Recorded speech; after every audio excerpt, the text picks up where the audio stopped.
শুভ জন্মাষ্টমীর শুভেচ্ছা অভিনন্দন সবাইকে।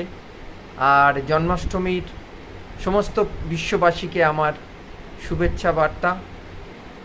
শুভ হোক দিন, ভালো হোক, একটি বন্ধুত্বপূর্ণ বিশ্ব গোপাল যেন আমাদের সবাইকে উপহার দেন। আমার একটা ছোট্ট লেখা জন্মাষ্টমীকে নিয়ে আমি তুলে ধরার চেষ্টা করছি। আমার গোপালের জন্মাষ্টমী পালন। আমার গোপাল আমার ছোট ভাই। গোপালের আশীর্বাদ নিয়ে সবসময় আমি কাজে যাই। মনে খুব জোর পাই, গোপাল আমার প্রকৃত শক্তি। আমার গোপালের প্রতি আছে অন্তরের প্রকৃত ভক্তি। গোপাল আছে আমার কাছে, বঞ্চিত হই না কখনো যেন তোমার কৃপা থেকে, ভয় লাগে পাছে। দিও চিরকাল তোমার আশীর্বাদ, এইভাবে আমার পাশে থেকে, তোমার স্নেহের পরশ দিয়ে যত্ন করে রেখে। তুমি শুধু আমার ভাই নও, তুমি হলে বন্ধু, সখা, অভিভাবক। তাই হয়েছি আমি এতটা সাবালক। জুগিয়েছ সাহস, দিয়েছ ভরসা, প্রকৃত বল। তোমারই ছত্রছায়ায় হয়েছি আমি অত্যন্ত সুস্থ এবং সবল।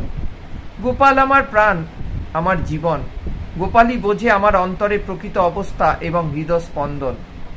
আর জন্মাষ্টমী তিথিতে পালিত হয় আমার ভাইয়ের জন্মদিন প্রতি বছর মহা ধুমধামে, মহা আড়ম্বরে। সবাই মিলে নিয়ম নিষ্ঠা সহকারে ভাইয়ের জন্মদিন আমরা পালন করি খুব সাড়ম্বরে।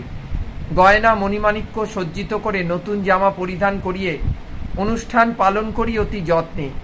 জন্মদিনের সকাল থেকে নানা উপচারে, সহযোগে দুধ, দই, মধু আর নানা উপকরণে ভাইকে স্নান করিয়ে সজ্জিত করি অনেক বহুমূল্য রত্নে।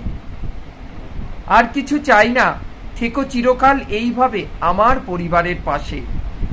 তোমার আশীর্বাদে, তোমার করুণায় এইভাবে প্রতি বছর যেন এই দিনটি আসে। সবাইকে আবার শুভ জন্মাষ্টমীর শুভেচ্ছা অভিনন্দন। সবার দিন ভালো কাটুক।